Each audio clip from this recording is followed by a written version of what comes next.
in and week out. So he gave me a C- for it.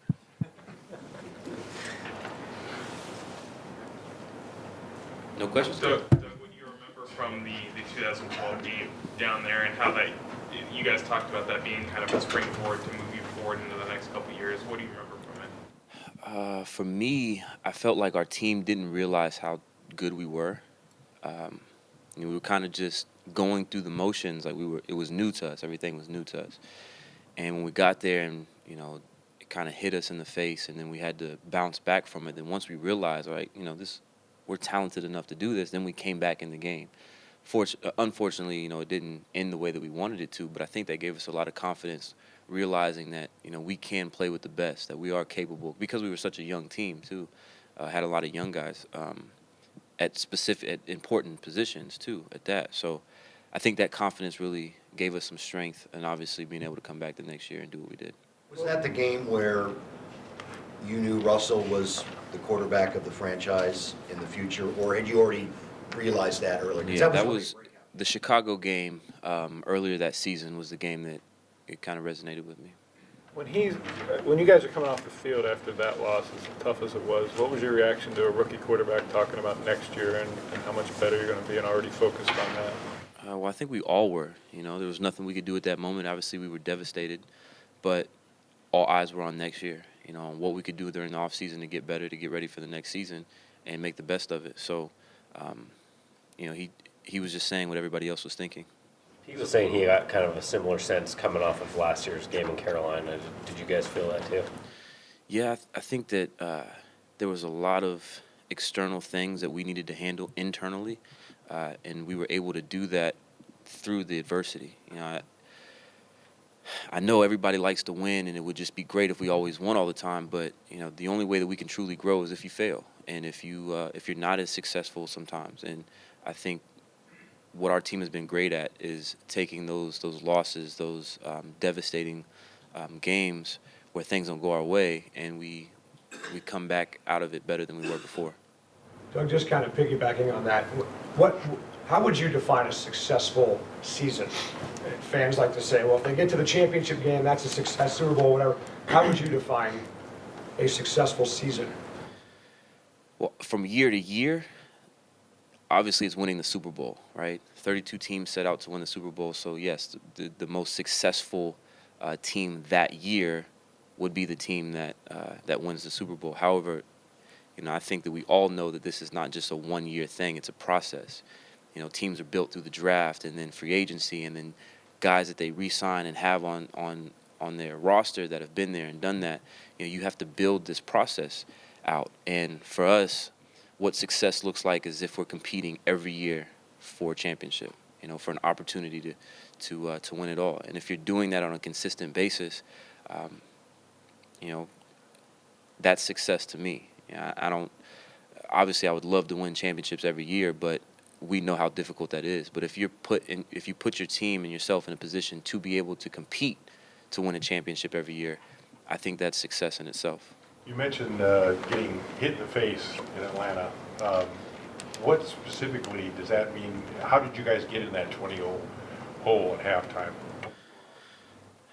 I don't know. Maybe we just got specifically. I don't know what the answer is to that question. I think part of it might be we were just kind of caught up in the moment. We're just kind of caught up in the situation and being in Atlanta and it being such a the first playoff game was okay. It's just another game, and then okay, now there's implications. If we win this, we can go and get to the NFC Championship game and then possibly get to the Super Bowl. There's so many thoughts that go into that, and I'm not saying that that's right, but it's human nature, right? And so in that moment, I think we kind of got hit in the face with all those thoughts that we shouldn't have been having instead of just playing football, playing the game that we love. But then once we recovered from that, we were able to do that, just that, play football. You talk about the confidence wavering kind of in that game and not realizing how good the team was. Has it since then?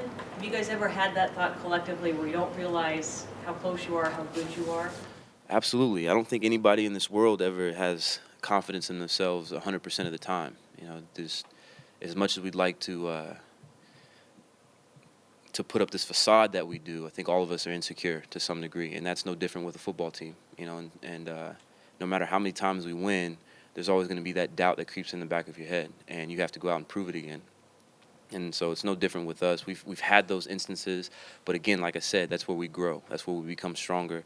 You know, we'll be in situations that we've never been in before where we lose, and then once we get in those situations again, we say, okay, I recognize this. I've been here before, and I know how to handle it this time. With Paul Richardson, the refrain the last couple of days has been, you know, we thought he was going to be this effective player. He just needed to stay healthy. He's been active all year, but these last couple of weeks seems like it's really clicking for him. I mean, do you see that? What do you point to and say, this is what's coming together for him? He's just been patient. You know, he's been really patient, very humble throughout the process, and waiting for his opportunity, waiting for his moment, and it's here. You know, unfortunately, we've had injuries that kind of have attributed to that, but the type of person that Paul is, the work ethic, everything that he puts into it, you know, whenever his moment or his name was going to be called, he was going to be ready, and you saw that last week. You guys know Atlanta very well. They know you very well. I asked Pete yesterday, can you overthink when you know the team real well and try and be too much of who you're not? As a player, is that something you wrestle with?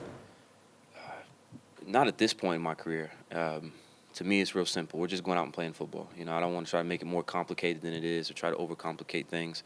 You know, I have my one-on-one matchups or a zone matchup, and whatever that may be, just make the best of it. And, you know, we talk about that across the board offensively, is that it's not about the team that we're facing, it's about us, getting our football right.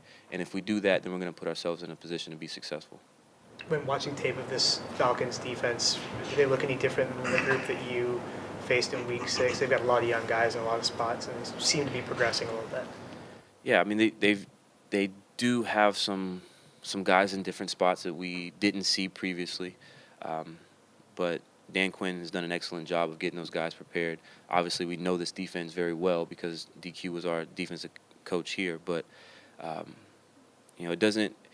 They have guys in different places, but because it's such a sound defense, it doesn't look that much different when you look at it as a whole. And so, you know, they've got some talented guys over there, and there's not many weaknesses on their defense. Hey, Dad, what role, if any, are the veteran players taking going with the young guys going into this game, whether it's the leadership you talked about, the confidence? Well, with our guys on offense, we just try to keep them loose, you know, and not allow them to get tight. You know, they think that they have to do something more than what they've been doing in the regular season because it's playoffs, and that's just not true. You know, as cliche as it sounds, we always talk about having a championship opportunity. Every game is a championship opportunity for us. And we truly believe that during the regular season so that when we get in these moments in the playoffs, it's the same thing. We treat it the same way. And so, you know, we don't want those guys to get tense or get tight thinking that they have to do something or make something up when they're good enough just for who they are. And so kind of just encouraging them to stay loose, just to have fun, enjoy the process. So when we get to the game, it'll take care of itself. NFL film showed you before last game predicting a big game for Paul Richardson. Is that just something you say to the camera, or did you have a feeling he was going to make a couple catches like that? Well, like I said, Paul's always been willing and able when he got his opportunities. Every time the ball's thrown his direction, he's made big plays for us. And so knowing the game plan going in and knowing the opportunities he was going to have, I was expecting a big game from him. When you make great catches, do you start just thinking, I'm catching whatever's coming my way? I mean, when you're in that game and you're making, both you and Paul are making these outstanding catches, what's your mindset become that game and then beyond that game?